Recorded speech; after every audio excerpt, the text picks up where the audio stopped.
Halo pemirsa LGP TV dimanapun Anda berada. Hari ini kita akan memulai sebuah video podcast semacam itu. Kita mengikuti apa yang lagi viral belakangan ini, apa yang lagi hits di tengah masyarakat.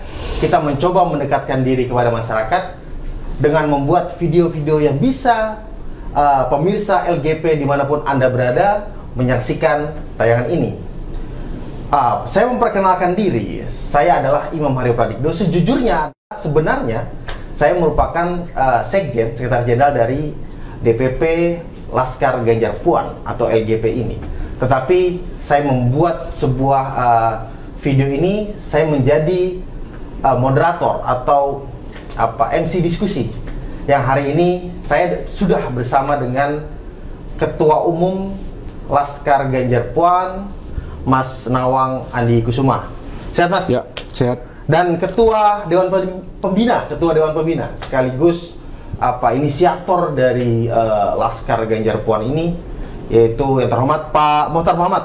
Selamat malam nih syutingnya. Apa kabar Pak? Sehat Pak? Sehat. Ya, kita mulai saja diskusi ini dengan pertanyaan sejarah dari Laskar Ganjar Puan. Mungkin Pak Mohtar yang bisa menjawab. Ya. Baik, silakan, Pak. Bung Aryo. Ide memasangkan pasangan Mas Ganjar dan Mbak Puan ini tanggal 14 November 2021 itu hasil dari kontemplasi pemikiran tentang Bung Karno. Ya. Pada saat itu kita berangkat dari kaki Gunung Ciremai, Kuningan, menuju Sukabumi di Salabintana, Gunung Gede, Pangrango ya. Pada saat itu sekitar jam 3-an ya. Jam 3 pagi itu, jam 3 pagi, tanggal 14 menjelang azan, pas azan ya. Pas azan subuh. Menjelang sang fajar hadir, pemikiran untuk memasangkan Ganjar Puan ini, Mas Ganjar dan Mbak Puan ini muncul. Tentu perlu lembaga. Maka ide untuk melahirkan lembaganya adalah Laskar Ganjar Puan. Ya. Itu yang menjadi ide awal lahirnya Laskar Ganjar Puan. Kira-kira begitu. Oke. Untuk Ketua Umum nih Mas Nawang. Ya. Kenapa Ganjar Puan? Karena satu partai. Sebenarnya saya sudah tahu pemirsa di rumah, tetapi saya buat acara ini untuk lebih mengenalkan kepada pemirsa yang ada di rumah. Kenapa harus Ganjar Puan, Mas Nawang? Satu partai ini, Mas Nawang. Ya. Jadi gini, Bung Aryo. Ya. Perlu kita ketahui bersama bahwa Pilpres yang akan datang itu berbarengan dengan pemilu legislatif. Ya. Ini baru pertama kali nih. Sebelumnya kita selalu pemilu legislatif dulu, baru Pilpres diadakan kemudian. Acuannya apa? Untuk Pilpres ke depan itu adalah pemilu legislatif tahun 2019. Jadi hasil dari pemilu 2019 dijadikan acuan untuk Pilpres tahun 2024. Dan saat ini PDI Perjuangan adalah satu-satunya partai yang bisa mengusung calon presiden sendiri tanpa koalisi. Persis.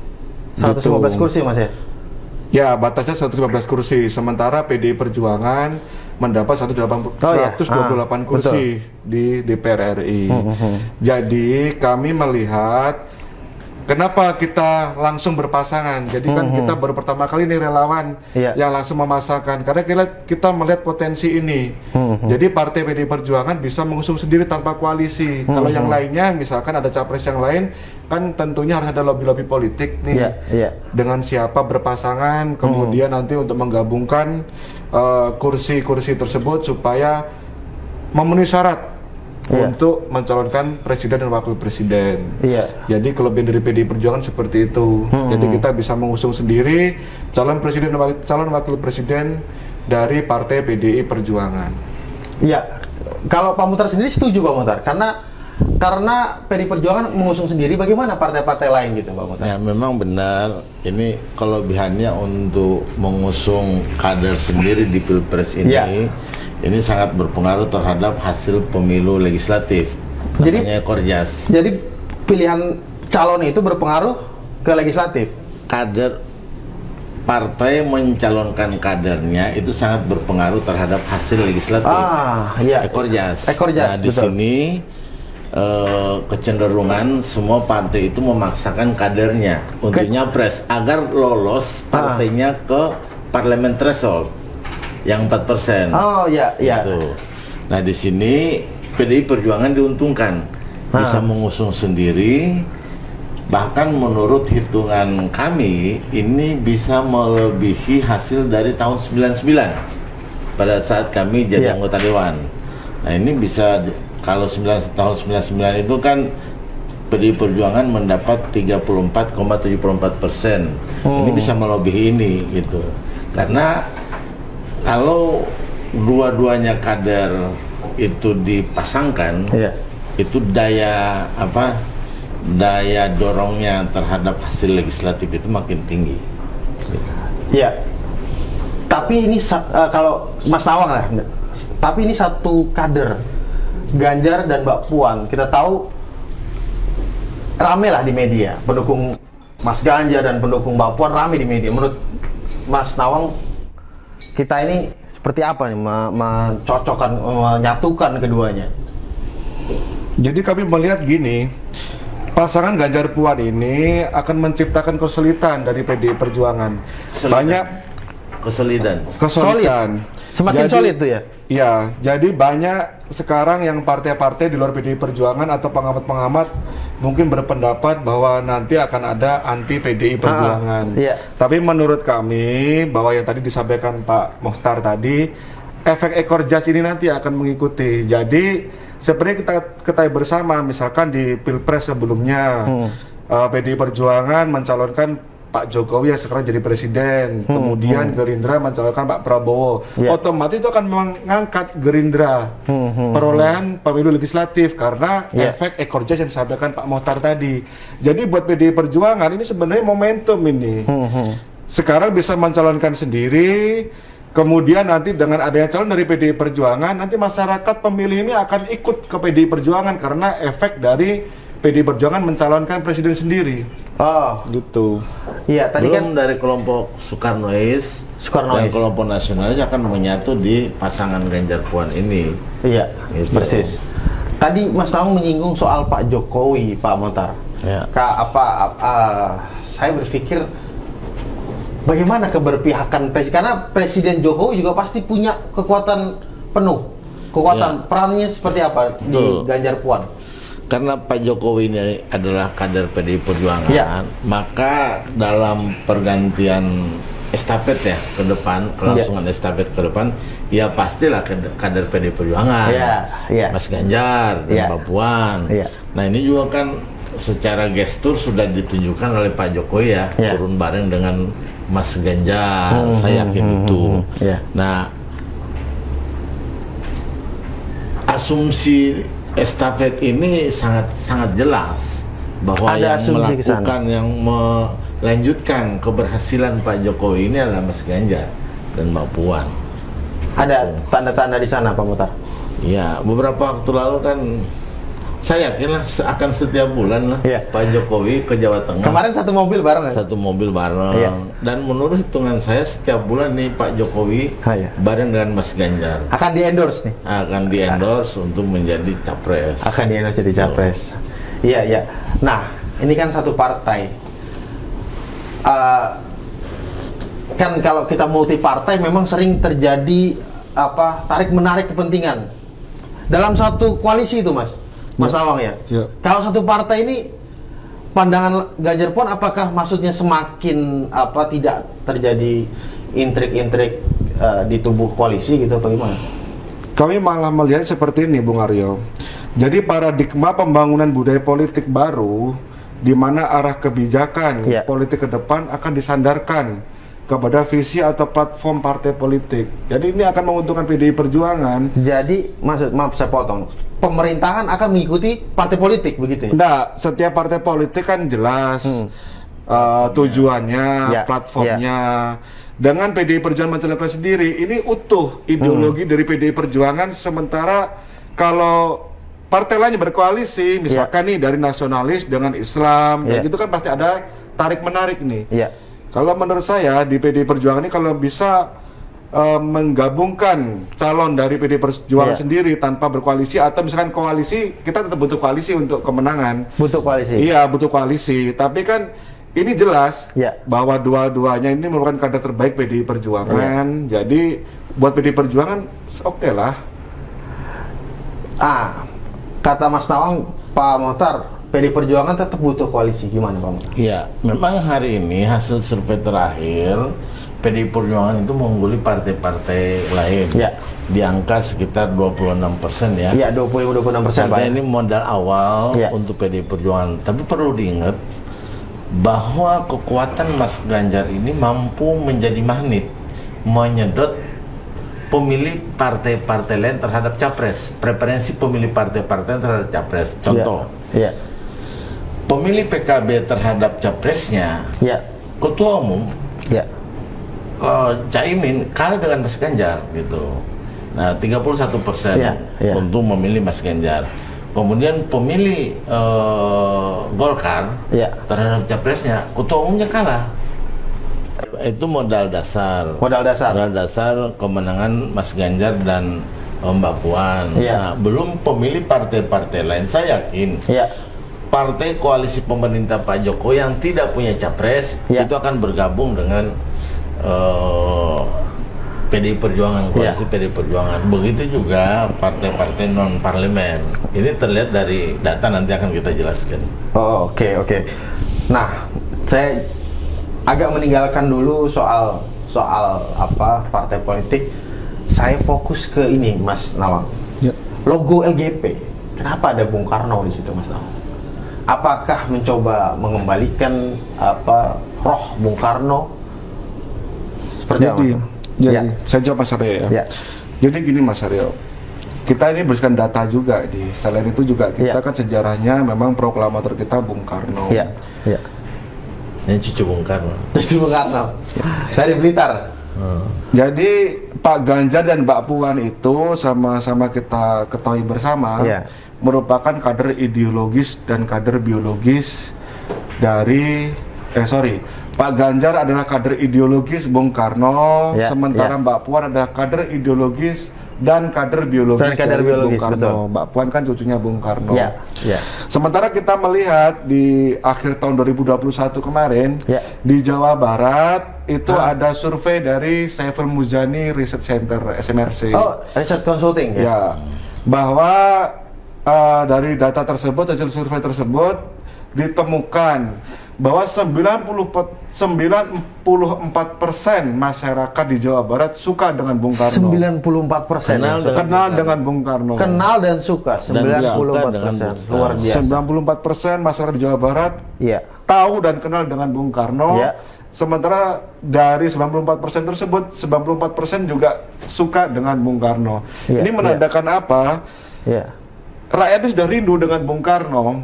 Dengan perjuangan-perjuangan beliau, dengan konsep-konsep mendirikan bangsa dan negara ini sudah rindu. Ini kan udah semakin kesini kan kita sudah semakin agak meninggalkan konsep-konsep Bung Karno itu.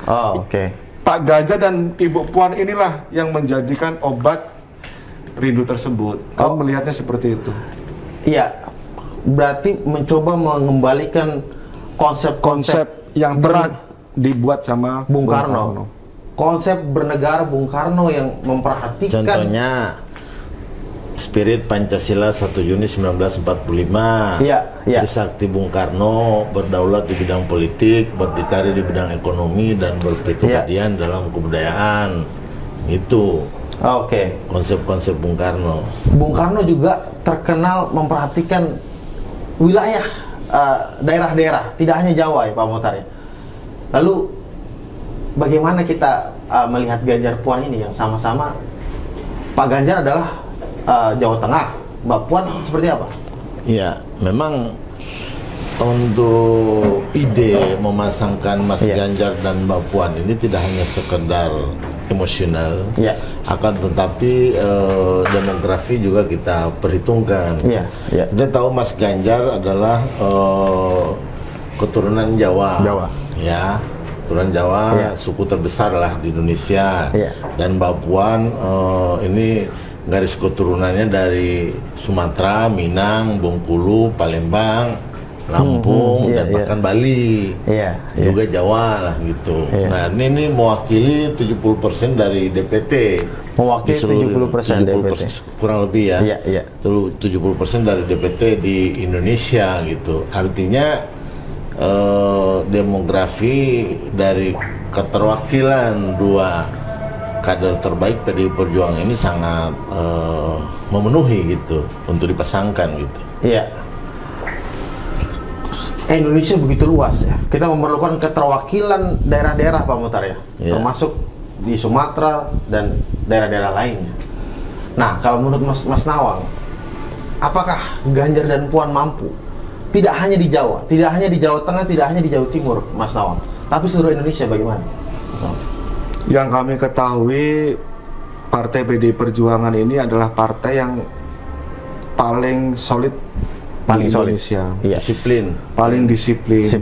Jadi kalau kita nggak melihat di acara-acara televisi konsolidasi itu ya, saat ini PDI Perjuangan ini telah membentuk pengurus-pengurus, struktur pengurus sampai di tingkat anak ranting.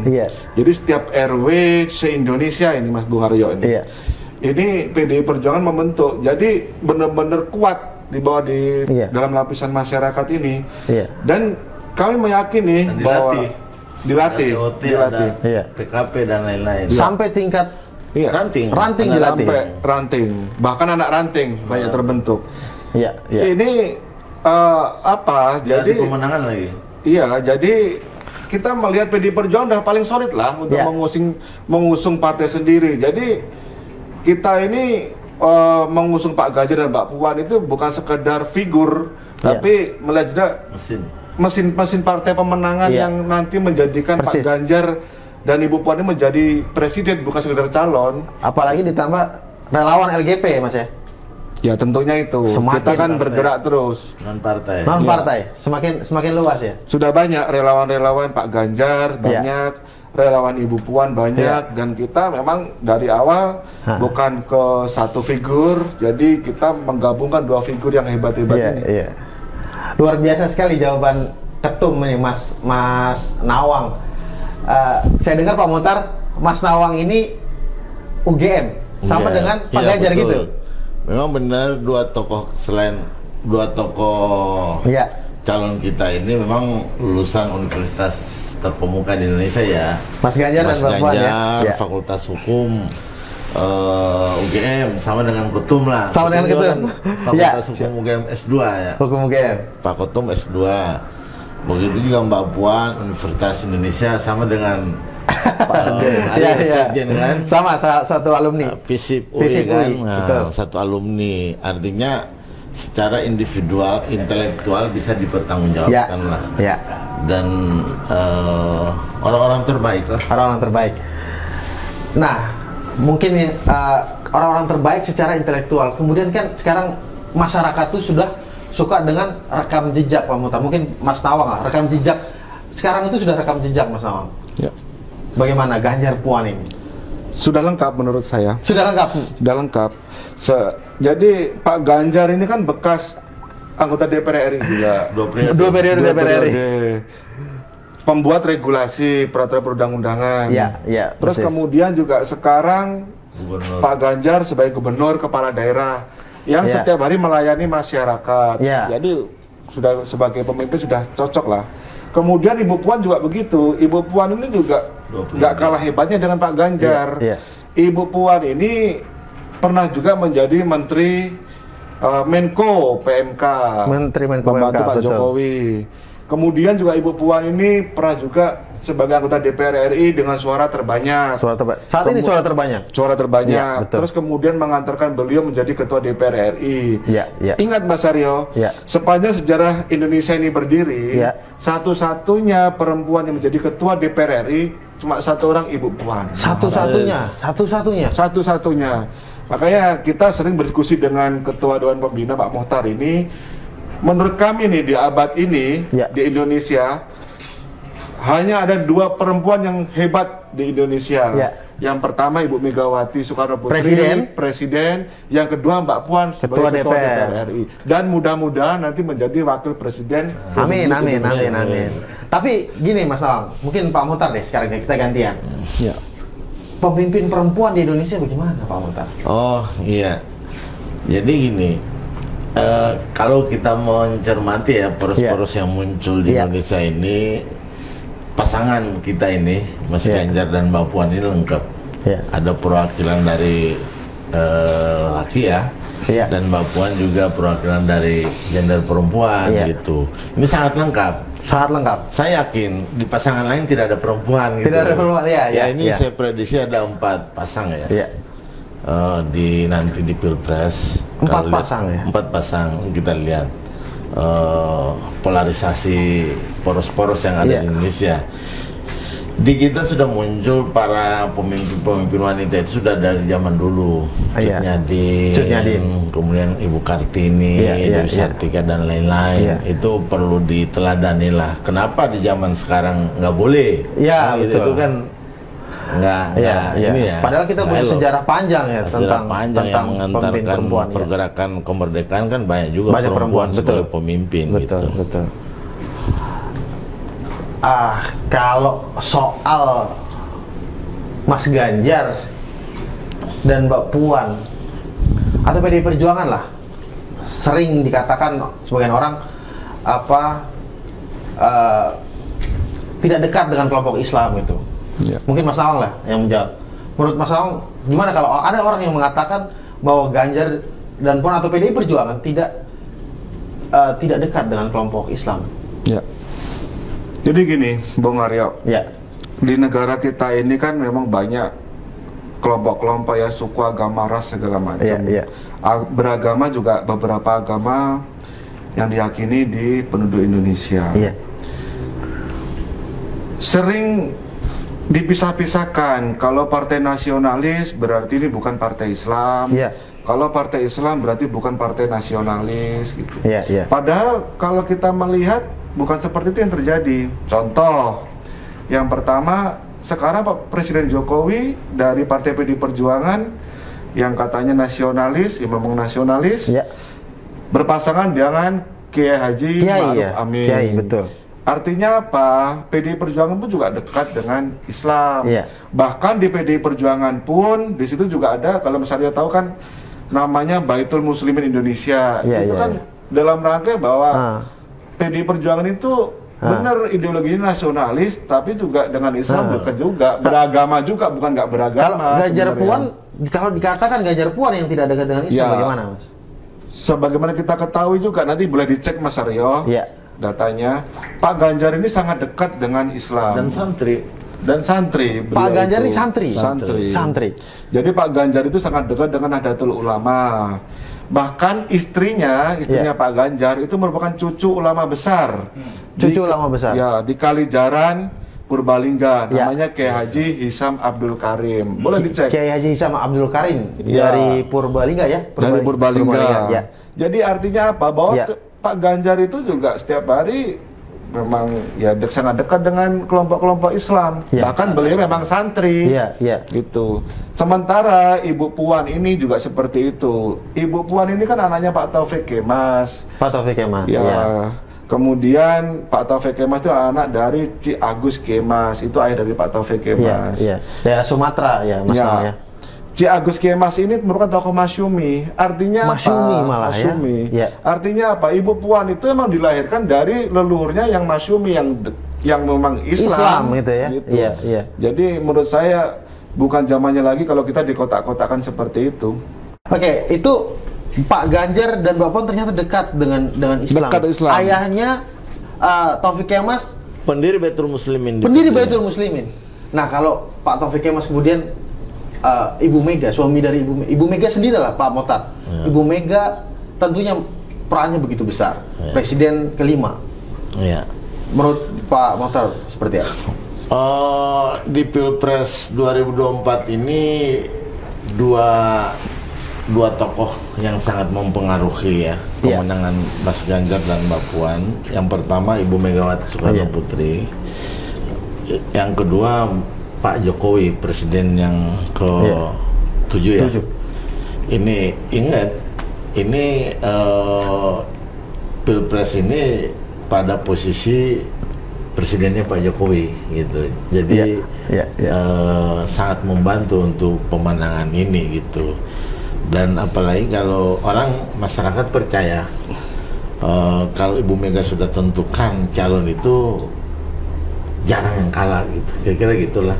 Karena Pak Jokowi terbukti 2 kali menang ya. Kingmaker, betul. Lah. Betul. Nah, bagaimana kalau Ganjar Puan kemudian dicalonkan, kemudian mau menangkan Pilpres, Mas Nawang? Seperti apa harapan dari LGP atau kami yakin, sangat meyakini bahwa pasangan Ganjar Puan ini nanti akan menjalankan konsep-konsep dari the founding father kita, terutama Bung Karno. Jadi kan Bung Karno dulu dalam memproklamasikan Republik Indonesia kan juga punya konsep-konsep juga seperti Pancasila 1 Juni 45, kemudian Trisakti Bung Karno dan konsep-konsep yang lainnya lah. Kami yakin sebagai kader ideologis dan kader biologis dari Bung Karno, mereka mampu untuk menjalankan itu semua konsep-konsep dari Bung Karno. Itu sih udah bagus konsepnya. Nah, konsep Bung Karno bagaimana kita menyampaikannya ke generasi sekarang, generasi milenial, mungkin Pak Motor. Konsep Bung Karno untuk diterima oleh anak-anak muda sekarang, Pak Motor. Nah, kebetulan kerinduan terhadap konsep-konsep Bung Karno itu kita yakini itu bisa dinakodai oleh Mas Ganjar dan Mbak Puan gitu. Ini bisa diterima di kelompok milenial dan kelompok tua. Karena ramai indikatornya begini. Kita bisa kan ukur dari semua survei juga sudah terukur berapa besar milenial mendukung Mas Ganjar dan berapa besar kelompok tua mendukung Mas Ganjar dan Mbak Puan. Nah, kita lihat saja di sosmed ya, di TikTok, di IG, di mana semua sosmed itu sangat, dan followersnya juga tinggi. Followersnya tinggi, betul. Setiap apa konten-konten yang dikeluarkan oleh Mas Ganjar itu banyak yang nonton milenial. Dan yang menarik, kita pasangkan Mas Ganjar dan Mbak Puan, justru kelompok tua ini bangkit. Kelompok tua bangkit. Nah, mantan pengurus PDI, mantan Soekarnois, Soekarnois nasionalis itu merasa pede gitu, bangkit untuk memenangkan. Kita kan lihat dari terbentuknya Laskar Ganjar Puan ini kan, yang tua-tua ini malah justru yang biayain, yang bergerak tuh malah yang tua-tua tuh ya. Gitu. Di Jawa Timur muncul Pak Saleh, Kadar, betul. Contoh itu di beberapa daerah juga muncul. Ini kan luar biasa gitu. Apa keterpanggilan untuk di Pilpres 2024 ini sangat menarik. Kalau ini dipasangkan kader-kader terbaik ini gitu. Tadi Mas Pak Motor mengatakan Ganjar ini begitu populer di kalangan anak muda yang baru mungkin pertama kali misalnya memilih itu nanti 2024 mungkin pertama kali memilih. Artinya dia swing voters itu, Mas Nawang. Masih belum menentukan pilihan. Bagaimana? Apakah yakin bisa mengarahkan itu ke pasangan Ganjar? Oh, sangat yakin. Kami meyakini bahwa gini, ini kan ada beberapa partai dan tidak semua partai kan pasti punya calon presiden sendiri. Kami meyakini bahwa nanti partai-partai yang tidak mencalonkan presiden dan wakil presiden, tidak punya wakil nih, selain partai tersebut juga nggak memiliki cukup kursi untuk mencalonkan dan nggak ada tokoh yang buat dicalonkan. Kami yakin partai-partai tersebut nanti akan ketarik sama Mas Ganjar dan Mbak Puan ini pemilihnya. Partai-partai ini akan ketarik. Pemilihnya. Preferensi pemilihnya akan ketarik. Seperti yang tadi udah saya sampaikan tadi. Betul. Selain itu juga swing voter yang tadi disampaikan sama Bung Aryo tadi, anak-anak muda ini, wah, memang ini yang terbaik. Ini yang terbaik. Jadi kita lihat Pak Ganjar dengan gayanya dan Ibu Puan memang yang dekat dengan milenial segala macam. Iya. Pasti nanti akan ikut. Memang kalau kita lihat kan fenomena dari pilpres ke pilpres, hanya baru tahun ini kandidat Mas Ganjar yang mampu menembus menarik pemilih partai lain. Tahun-tahun sebelumnya nggak ada itu. Bahkan Pak Jokowi tidak seperti itu. Fenomenanya. Tidak seperti itu fenomenanya. Iya. Gitu. Artinya Pak Jokowi mungkin ada dorongan dari koalisi koalisi pemerintah, koalisi Jokowi, koalisi partai. Tapi ini kan koalisi belum dibuat, tapi grassroots itu pemilih partai-partai lain ya kayak PKB, Golkar, partai-partai lain itu sudah kesedot ke Mas Ganjar. Gitu. Nanti kita lihat datanya. Hasil survei. Pemilih partai-partai lain sudah tersedot ke Mas Ganjar gitu, Pak. Nah, untuk memasangkan Ganjar Puan, kami sih berharap tidak hanya satu partai PDI Perjuangan, tetapi bisa dengan partai-partai lain ikut bergabung bersama-sama. Nah, menurut Pak Muhtar, sejauh mana Ketua Umum PDI Perjuangan Ibu Megawati Soekarno Putri mampu mengkonsolidasikan partai-partai lain untuk bergabung, sama-sama bergabung gitu? Saya rasa bukan partai saja yang percaya terhadap keputusan Ibu Mega, rakyat juga akan percaya. Karena ini sudah terbukti. Tingkat kepercayaan publik terhadap keputusan Ibu Mega itu sangat tinggi. Ukurannya adalah di 2014. Merekomendasikan dengan surat mandat dikenalnya pada 14 April 2014 kepada Pak Jokowi. Begitu juga 2019 kepada Pak Jokowi, artinya publik mempercayai itu. Dan apa yang diputuskan oleh Ibu Mega kali ini juga akan dipercaya oleh partai-partai. Bukan hanya masyarakat, partai-partai akan mendekat menjadi koalisi. Saya yakin minimal yang di kabinet koalisi Pak Jokowi akan bergabung bagi yang tidak mencalonkan presidennya gitu. Itu sangat ke situ arahnya. Apakah ini pertimbangan kemenangan Ganjar Puan, Mas? Apa partai-partai ini bisa ini PDI Perjuangan lah bisa mengkonsolidasikan partai-partai lain? Menurut Mas Nawang seperti apa? Jadi gini, kita melihatnya, kita nggak berpikir partai lain lah. Kita berpikirnya bahwa PDI Perjuangan itu kan sudah menang 2 kali pemilu. Pilpres juga 2 kali Pak Jokowi menang. 2 kali menang. Betul. Jadi kan ini juga dari partai PDI Perjuangan ini kan pengen hat-trick 3 kali kemenangan. Kita yakin lah lewat Pak Ganjar dan Ibu Puan ini yang nantinya akan mewujudkan bahwa hat-trick tersebut 3 kali kemenangan itu di depan mata. Kalau misalkan Pak Ganjar dan Ibu Puan dicalonkan, semua akan ngikut nih. Jadi Pak Ganjar dan Ibu Puan sebagai lokomotif PDI Perjuangan yang sudah 2 kali menang Pilpres dan Pileg. Kalau Pak Muhtar setuju ini bakal ngikut? Akan ngikut. Jadi gini, memang ada persepsi publik yang akan mengkristal. Kan hanya baru PDI Perjuangan yang bisa mengusung, yang pasti bisa mengusung. Yang lain masih mimpi. Betul. Yang lain masih mimpi. Nah, pasti persepsi publik, ngapain memilih orang masih harus koalisi? Kandidatnya harus koalisi, harus tarik-tarik kepentingan. Kalau PDI kan sudah pasti bisa mengusung. Nah, ini akan bergeser persepsi ini, publik ini. Ternyata hanya PDI yang bisa mengusung hari ini. Hanya PDI hari ini karena sudah 128 kursi dari presiden threshold 115 kursi. Betul. Nah, yang lain harus 2 partai, 3 partai. Apakah ada kepastian itu koalisi? Saya kan biasa membuat koalisi partai di tingkat pilkada ya. Ini gampang-gampang susah gitu loh. Bisa jadi kandidat yang muncul tidak dapat tiket. Ditinggal gitu. Partai di ujung. Di ujungnya gitu. Jadi kepastian itu hanya ada di Ganjar. Hanya di PDI Perjuangan. Di PDI Perjuangan Yang sudah punya tiket. Betul. Yang lain harus menjahit. Dan itu ada macam-macam. Dinamikanya terlalu. Ada maharnya. Macam-macam. Iya. Nah, PDI nggak mengenal mahar.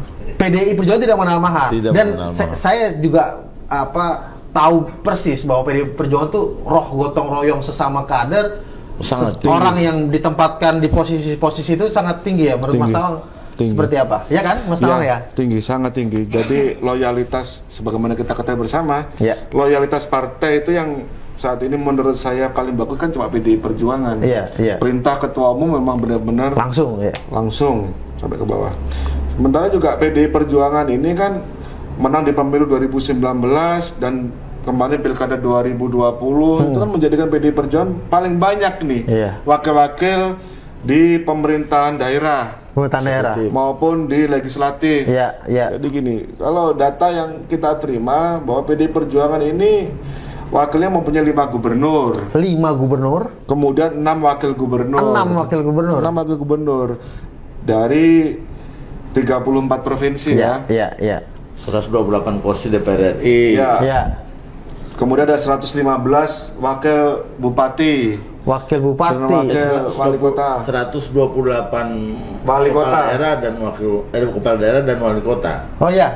Bupati wali kota 128. 115 itu wakil bupati dan wakil wali kota. Terus tadi juga kita udah bahas sekarang punya 128 kursi DPR RI. Dan masih banyak lah DPRD provinsi dan DPRD kabupaten kota paling banyak sekarang ini. Jadi 418 ya. DPRD provinsi. Dan 2.804 DPRD kabupaten kota. Paling banyak Mas Aryo. Istilahnya panglima perang di lapangan lah gitu. Artinya kalau semuanya bersatu gotong royong tidak seperti biasa. lain. Luar biasa. Tidak seperti partai lain. Gitu. Luar biasa. Nah, ini kan berbicara PDI Perjuangan. Ada nama-nama terkenal, ada Bu Risma, ada Pak Ahok. Kira-kira kenapa Ganjar Puan tidak Ganjar atau yang lain-lain lah? Jadi semua lembaga survei itu bulan Desember ya. Desember 2021 ya. Itu Mas Ganjar itu menjuarai di semua lembaga survei. Di semua lembaga survei. Kisaran sekitar 32-an lah. Nanti kita akan buka datanya. Nah, Mas Ganjar ini saya katakan tadi bahkan mampu menarik pemilih partai lain, bahkan mungkin pengurus partai lain bisa ketarik oleh Mas Ganjar, saking dahsyatnya beliau. Saking dahsyatnya. Pengurus untuk capres ya. Contoh gini, Bung Aryo pengurus partai lain itu bisa jatuh cinta memilih. Walaupun partainya tidak mendukung Mas Ganjar, dia bisa berbalik. Bisa memilih Mas Ganjar gitu. Gitu. Jadi Mas Ganjar ini merupakan kader terbaik PDI Perjuangan. Dari hasil survei beberapa lembaga yang kita tahu Desember ini SMRC, kemudian Carta Politika, dia menjuarai. Bahkan ada data memperlihatkan pemilih-pemilih partai lain itu tersedot Mas Ganjar. Nah ini daya magnetnya itu sangat kuat gitu. Kemudian Mbak Puan ini kan pimpinan partai, ketua DPP dan kader terbaik PDI Perjuangan, cucu Bung Karno, anak komplit lah. Pendiri partai. Bung Karno itu 4 Juli 1927 PNI Partai Nasional Indonesia didirikan oleh Bung Karno. Nah, naif juga kalau kita mencalonkan Mbak Puan. PDI Perjuangan tidak mencalonkan. Naif. Ibu Mega ketua umumnya. Kakeknya pendiri partai ini yang punya partai lah. Nah ini harus dicalonkan. Maka ini sangat tepat Mas Ganjar dan Mbak Puan. Itu. Mas Ganjar keinginan dari bawah harus bawa. Mbak Puan keinginan dari pengurus kira-kira gitu. Jadi berusaha menyatukan gitu. Menyatukan lah gitu. Nah, tadi Pak Muhtar menyinggung soal survei, Mas Nawang. Jadi, saya juga membaca berbagai survei. Mas Ganjar memang selalu memenangkan hasil survei. Dan di bawahnya itu ada Pak Prabowo, kemudian Anies Baswedan, Gubernur DKI Jakarta, dan Gubernur Jawa Barat Ridwan Kamil, Mas Nawang. Nah, kalau Pak Prabowo, dia punya Gerindra, dia adalah Menteri Pertahanan saat ini. Tetapi yang jadi pertanyaan saya adalah Anies Baswedan, Mas Nawang. Dia Gubernur DKI, kemudian Ridwan Kamil juga Gubernur Jawa Barat. Bagaimana peluang keduanya melawan Ganjar Pranowo, Mas Nawang? Jadi gini, Bung Aryo, tanpa menyebut nama ya kita. Perlu diingat bahwa masa bakti kepala daerah itu akan berakhir tahun 2022 dan tahun 2023. Ya, betul. Dan nantinya akan digantikan oleh unsur dari ASN, TNI, Polri melalui Kemendagri. Ya. Artinya apa? Artinya adalah bahwa nanti nggak ada lagi pesaing sebagai kepala daerah. Termasuk Anies, termasuk Anies dan Pak Ganjar sekalipun juga nanti nggak jadi kepala daerah. Iya. Ini kita yakin bahwa PDI Perjuangan ini nanti sebagai yang pemenang pemilu 2019 kemarin itu akan ya, jadi kita nggak jadi bahan pertimbangan lagi nih, pertimbangan lagi bahwa nanti nggak ada kepala daerah yang memanfaatkan jabatan sebagai kepala daerah untuk mencalonkan diri sebagai presiden dan wakil presiden. Gitu, kita pada yakin. Jadi Anies, Ridwan Kamil dan termasuk Pak Ganjar tidak akan menjadi gubernur lagi di tahun 2024 tidak itu ada, karena masa bakti kepala daerah itu bukan Pak Gubernur, Wali Kota dan Bupati pun sama. Itu di tahun 2022 dan 2023 itu udah selesai. Oke, kita tinggalkan Ridwan Kamil dan Anies.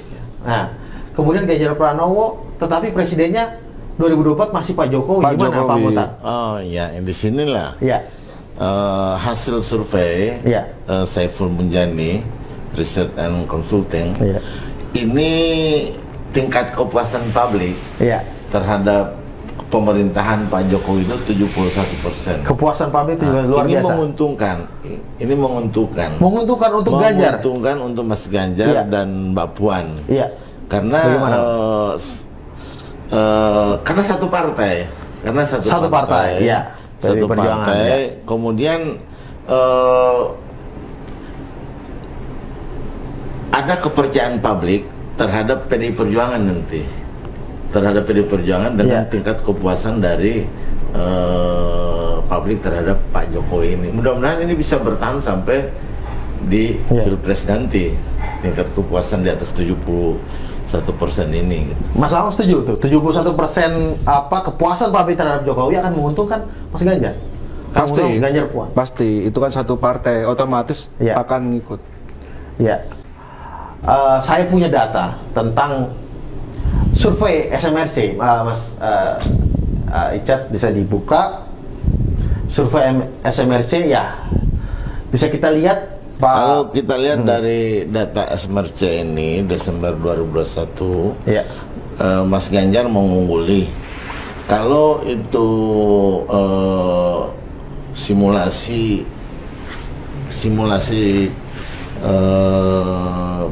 capres, nah, kalau 43 nama itu 27%, 27,9 Mas Ganjar, Prabowo 15,1%, kemudian Anies 14,7%. Kalau di 15 nama ini Mas Ganjar 32%. Kalau di 3 nama saja tentu akan lebih tinggi lagi. 50%. Kira-kira begitulah simulasi. Apakah menurut Bapak, apakah 3 nama ini akan menjadi pertarungan? Sebetulnya ini sudah bisa diprediksi ya. Ini Anies ini poros kelompok oposisi.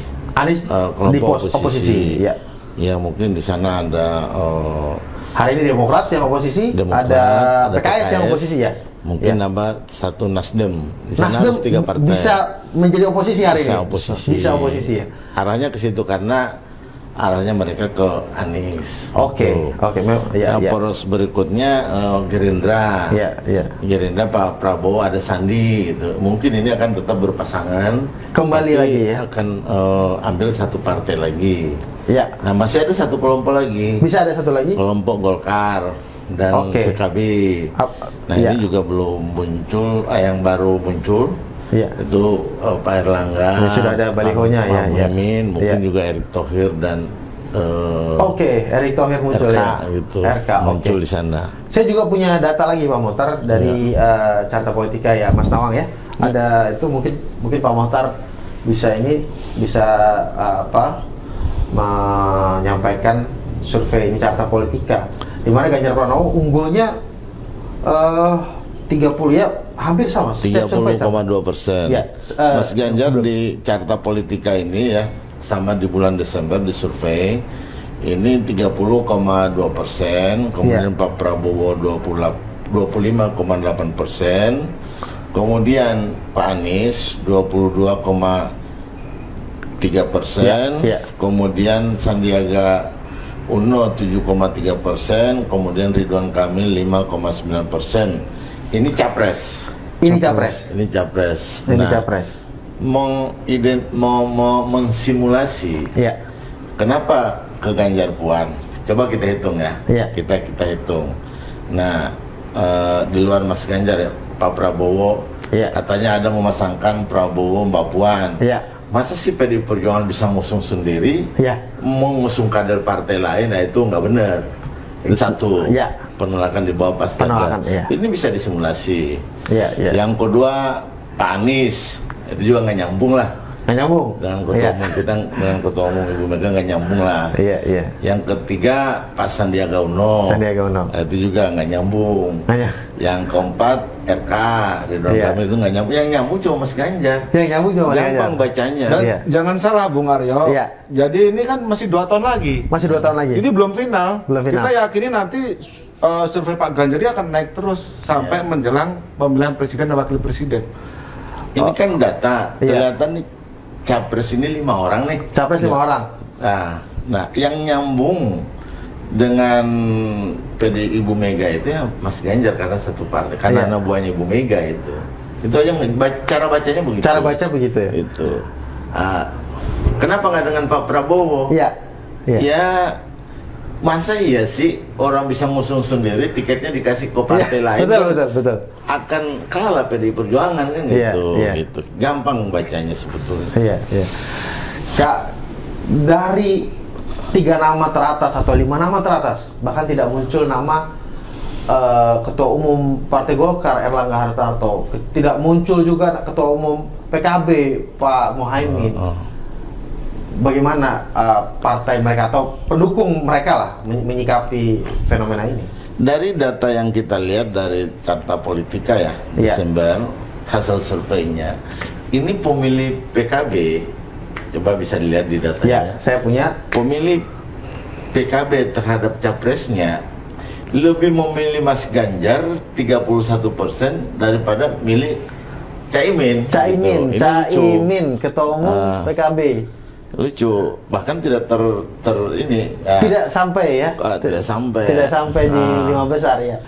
Kemudian Golkar ini sekitar 26% memilih 26% memilih Mas Ganjar. Nah, Pak Erlangga itu memilih Pak Erlangga, Golkar itu 4,4%. 4,4% kan lucu.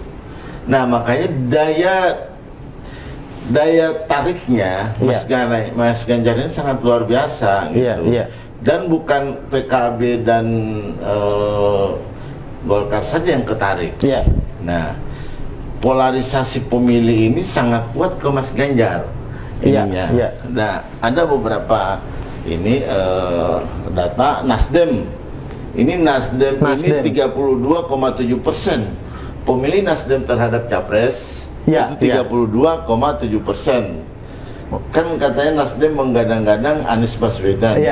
Tapi dari data ini lebih condong ke Mas Ganjar, pemilih Nasdem. Elitnya menggadang ke Anies kan gitu.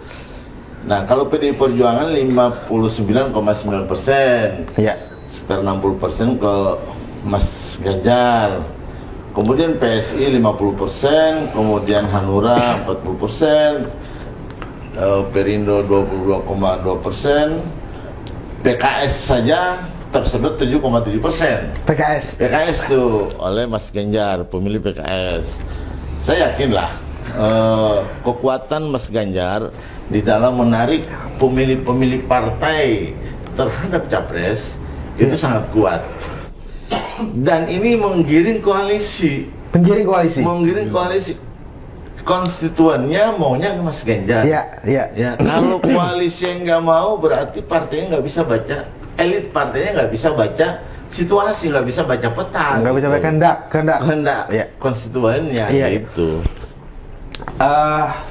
Dari data ini Pak Muhtar, mungkin Mas Nawang, Ganjar luar biasa, 59,9% untuk pemilih PDI Perjuangan ke Mas Ganjar, tetapi Mbak Puan hanya 4,0%. Ya. Apakah cukup membuat kesulitan PDI Perjuangan? Jadi gini, ini kan simulasi calon presiden ya. Iya, iya. Jadi Mbak Puan juga ditempatkan di calon presiden, ya, betul. Kemudian Pak Ganjar juga calon presiden. Tapi kan ini belum pernah digabungkan nih. Kami meyakini kalau Pak Ganjar calon presiden sementara Ibu Puan wakil presiden, pasti 100% PDI Perjuangan akan memilih. 100%. Pasti 100%. Gitu. Iya. Mendekati. Jadi ada yang menarik, Mas Aryo, terakhir nih ya. Silakan. Katanya kalau PDI itu ditinggal partai lain ya, banyak pengamat begitu. Ada kebiasaan di PDI Perjuangan yang perlu juga dicatat. Yang menarik, ada beberapa daerah kita itu memasang PDI untuk pilkada ya. Pilkada. Contoh Gubernur Bali, PDI, Gubernur Sulut, PDI. Pak Oli ya. Kemudian di Jawa Barat nih, Cirebon PDI, Kuningan PDI, Majalengka PDI, kemudian terakhir Pangandaran. PDI gitu, Kang Jaya dan Kang Ujang. Nah, saya yakinlah ini mengarah kepada kader dan kader, karena ini membuat kesulitan yang selama ini kita ini diadu ya. Terakhir ini diadu antara Mas Ganjar dengan Mbak Puan gitu. Ditarik oleh macam-macam isu lah ya, gitu ya. Betul. Nah, ini saya sangat yakin ini hal yang terbaik untuk memasangkan Mas Ganjar dan Mbak Puan, dan dasarnya ini karena ini bersamaan dengan legislatif. Hasil pemilu legislatif untuk PDI Perjuangan bisa melebihi tahun 99. Di atas 34,74%. Itu kira-kira dasarnya. Closingnya cukup Pak Muhtar? Saya closing Mas Aryo ya. Closing Mas Aryo. Jadi kan akhir-akhir ini selain tadi disampaikan sama Pak Muhtar bahwa nanti akan ada anti PDI Perjuangan, kan ada satu isu nih yang menarik ini. Apa Mbak Puan mau sebagai wakil presiden? Ada pertanyaan itu dari Mas Burhan ya, Burhan tadi. Beberapa pengamat seperti itu ya. Jadi kita sama-sama ketahui bersama bahwa di PDI Perjuangan itu dikenal petugas partai. Iya, betul. Saya pernah dengar itu ya. Kemudian untuk urusan presiden dan wakil presiden itu adalah hak prerogatif dari ketua umum. Saya yakin kalau Pak Ganjar sama Ibu Puan ini diperintah sama ketua umumnya Ibu Megawati Soekarno Putri, pasti nurut. Pasti nurut. Kader PDI Perjuangan juga gitu. Pasti nurut. Karena ini belum ada perintah ya, preferensi pemilih PDI Perjuangan masih berantakan, masih ini. Jadi bukan sekedar mau atau nggak mau. Kalau ketua umum memerintahkan pasti nurut. Karena kita yakin nih Pak Ganjar maupun Ibu Puan merupakan kader terbaik di PDI Perjuangan. Itu saya closing Stephen. Yakin nih? Yakin. Akan diusung PDI Perjuangan ya. Karena kita memakai kacamata ideologi, bukan untuk membaca arah Pilpres ini. Baik, itu ya. Terima kasih Mas Aryo. Ya, begitu luar biasa perbincangan. Sebenarnya masih ingin kita menggali lagi tentang LGP, tentang konsepsi dari Laskar Ganjar Puan ini, tetapi tentunya waktu yang memisahkan kita. Untuk itu, jangan lupa rekan-rekan di rumah untuk subscribe channel LGP, Laskar Ganjar Puan. Saya Imam Harim Pradikdo, Sekretaris Jenderal LGP, undur diri. Kami ucapkan terima kasih.